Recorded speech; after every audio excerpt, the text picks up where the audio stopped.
Hi everyone, it's John from What Up, and welcome back to another video. We're going to talk about some Wheel of Time show news today. Now, it's been a while since I've done a news video, and you'll notice it's a Wednesday, so I think I'm going to start dropping my news videos on Wheel of Time Wednesday because it seems awfully fitting since we're not getting anything from production right now. Now, there hasn't been a whole lot to talk about, so weekly news videos are probably appropriate right now. However, if we get something juicy or something shows up that warrants its own video, of course I will jump on it and release a video that's not on a Wednesday. Now, with all of that being said, if you're new to the channel or you don't know what I do here, I cover Wheel of Time show news amongst other things. So anything and everything to do with the Wheel of Time, that's what I do here. News, rumors, castings, pictures, videos, leaks, you name it. We talk about Wheel of Time here in the channel. So if you like Wheel of Time content, make sure you subscribe to the channel and click the notification bell. Now, at this point, I would normally give a spoiler warning for the video, but we're only talking about some news that happens to do with Season 2, but doesn't spoil any plot points or character arcs, so no spoiler warning needed. So if you haven't watched the first season or read any of the books, don't worry about it at all. You won't miss anything at all from this video. So we're going to start out with some content that Wheel of Time fans are starved for. Now I'm talking book readers, show watchers, and people who have done both. We've all been wondering where all of the Wheel of Time merchandise and all of the Wheel of Time content is after the first season ended. Now, earlier last year, I reported that Sony was in charge of merchandising and they couldn't get a lot of things out for the release of the show or even for Christmas because of supply chain issues amongst a number of other problems they had with the merchandising, and that they should probably have some things ready for Season 2. So we've seen very few things, a few t-shirts, some hoodies and stuff on the official Amazon site, and that's pretty much it. We haven't seen much anything else. There's been some contracted stuff like watches and a few other pieces of jewelry and things that have come by on Twitter and whatnot that Amazon has released through third-party companies, but not the big, huge avalanche of stuff that we thought, like pops, board games, electronic games, mobile games. Basically, all of the things that usually come with a giant fantasy launch that we all expected, we didn't see.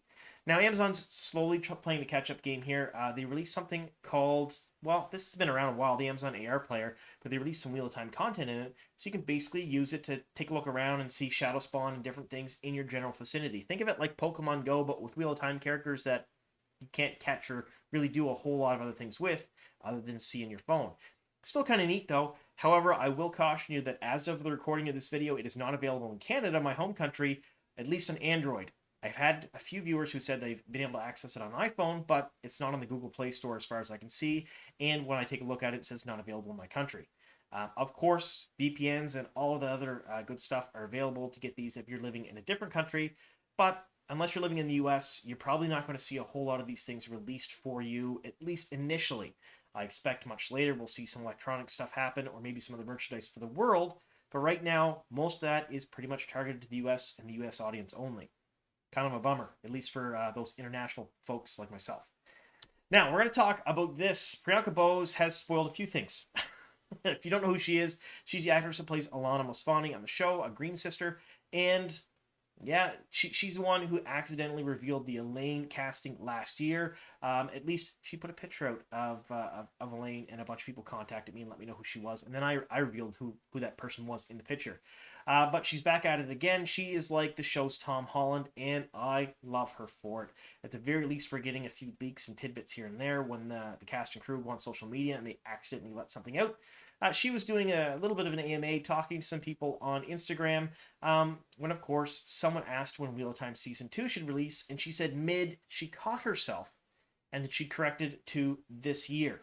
Now, I'm going to say take this with a massive grain of salt. I don't believe that Priyanka Bose meant mid this year. I don't think we're going to get Season 2 in June or July. That's probably most likely not going to happen, considering the fact that they're finishing filming in mid to late February, and then they have a post-production timeframe afterwards. Now, they have upped the VFX budget for this year, so I expect to see some great things in Season 2, but with an increased budget comes increased time frame, so they're probably going to take some time to do proper post-production before we see it. If I had to guess, we would probably not see the Wheel of Time until at least after the Lord of the Rings airs. Now, the Lord of the Rings starts airing September 2nd, and it'll run, we think, for about 8 weeks, because there are 8 episodes in the first season.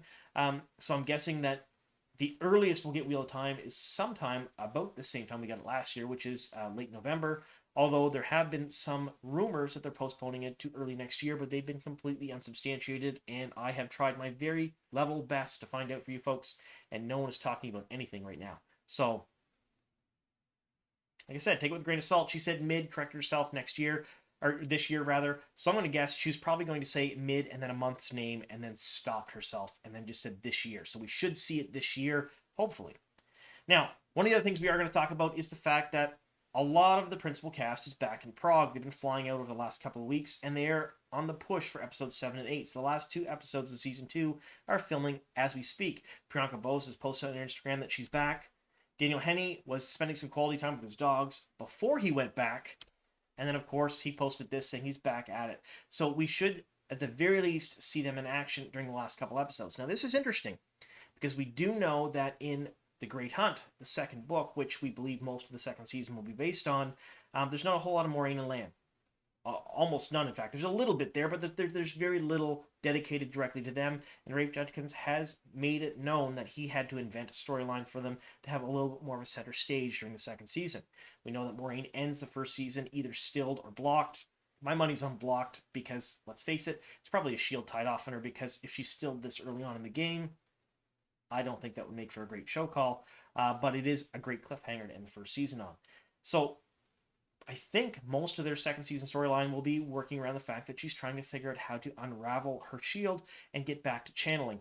And then I suspect in the final 2 episodes, they'll meet everyone up at Falme, and Falme will sort of take the place of Tyr and Falme at the same time. That's my guess anyway, but we do know for sure that Daniel Henney and Rosamund Pike are in the last 2 episodes because they are filming on set currently right now.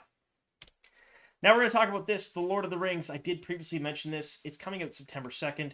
It has 8 episodes, and it's been basically confirmed that the first 2 episodes have a total runtime of about 3 hours. Now, when this was first announced, there was a ton of confusion. People thought the first 2 episodes would be 3 hours apiece.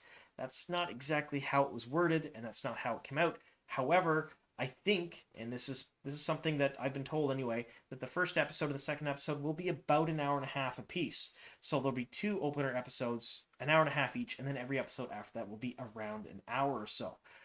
Why am I talking about Lord of the Rings? Well, let's face it, it's kind of hard to talk about the Wheel of Time, their marketing, and all the things that are going on with it without referencing the Lord of the Rings, because it's another huge fantasy property that Amazon owns and is coming out soon. They recently released their first teaser well ahead of when we got some Wheel of Time stuff, and this one was cool as hell. It was completely practical effects, a whole lot of molten metal being poured into wood with a lot of smoke and really cool things to make this particular sign you're seeing here. Jeff Bezos himself announced it and posed happily with the sign on Twitter. And, you know, I and a lot of other Wheel of Time fans were like, well, where's the Wheel of Time love, Jeff? You don't like Wheel of Time? You didn't announce Wheel of Time. You haven't done anything real cool for them. I think, and this is just me spitballing, but I think that the Wheel of Time is sort of a practice run for the Lord of the Rings. Amazon hasn't done really a big fantasy epic at all yet, and I think they put the money into Wheel of Time more as to see what they can do, how they can handle fandoms, what mistakes they can make, how to course correct things, and to give directors experience before they go on to their fantasy helm project, Lord of the Rings, because a lot of the directing team directed Wheel of Time first, and then zipped over to Lord of the Rings after they got fantasy experience. Again, me spitballing, but to me that makes total sense.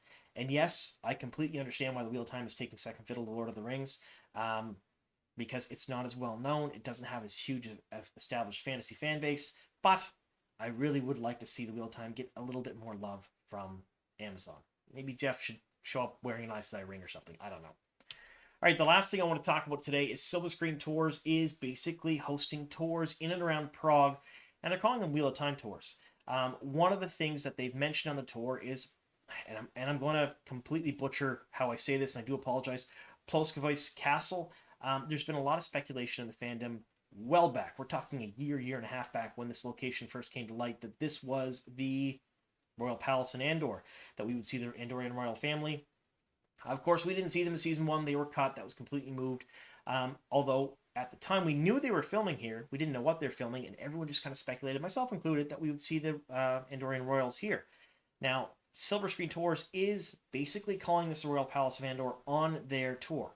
I think this is just misinformed from a lot of the fan theories and stuff that happened a long time ago, because we do know they did film there, and I had to reach out to my friends over at WatchSeries.com, and a big shout out to them for this. So if you don't know who Watch Series is, I've left a link to their website down below in the description box. Click on that, bookmark their page. They come out with all kinds of really great Wheel of Time news. But I couldn't remember. I couldn't remember what was shot there, what went on, so I had to reach out to them. And they came back and they let me know that what was filmed there were deleted scenes with Logain. So there was some extended stuff with Logain inside the court, like the nobility court in Geldon, and that was filmed within this castle. Was cut, didn't make the actual show, which I'm pretty sad about. There's a whole lot of stuff cut that I really like to see. So this actually should be realistically called the Royal Palace of Geldon, but that's splitting hairs. This is based on fan theories from before, but it is pretty neat that they do have a tour of some of these locations like they did with Game of Thrones. So if you happen to be in and around Prague or the Czech Republic, check out Silver Screen Tours. I've left a link to their website down below in the description box. They are hosting kind of a neat little tour. I myself would love to go on it, but I'm in Canada, so that's probably not going to happen anytime soon. I'm not traveling to Europe, at least not unless work sends me. But that's all I know about that.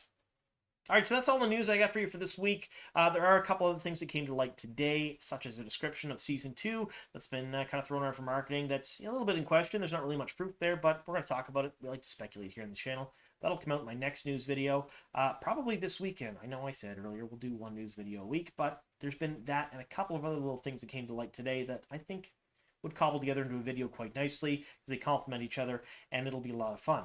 So there's only one other thing I want to mention here before we go, and that is the Wheel of Time Song Parody Challenge. For those of you who've been around long enough, about this time last year, myself, Lauren from Unraveling the Pattern, and Matt Hatch from the Dusty Wheel all hosted a song parody challenge where essentially you took a song, you made a parody of it, you made it Wheel of Time related, and you submitted it. And then we judged the entries, and then we had like a kind of like a running bracket thing where we voted against them. We had special judges on each week on the Dusty Wheel. It was a whole lot of fun. I made one myself, so if you haven't seen it, look for the dragon. It's down below, well back in about a year ago in my videos. It was a lot of fun to do that. I had my daughter sing, my brother's band played the music for it. We had a ton of great entries. Now, I think the official announcement is actually dropping tonight on the Dusty Wheel with all the news and rules and stuff, and I'm actually going to be on the Dusty Wheel this evening as well. So don't miss that. We're going to talk about all the behind-the-scenes stuff from Season 1. It's going to be a great time. But start thinking about your song parodies because there's going to be some really great prizes this year, better than last year, and it is a whole lot of fun. So thank you so much for sticking with me here to the very end. Here's to many more.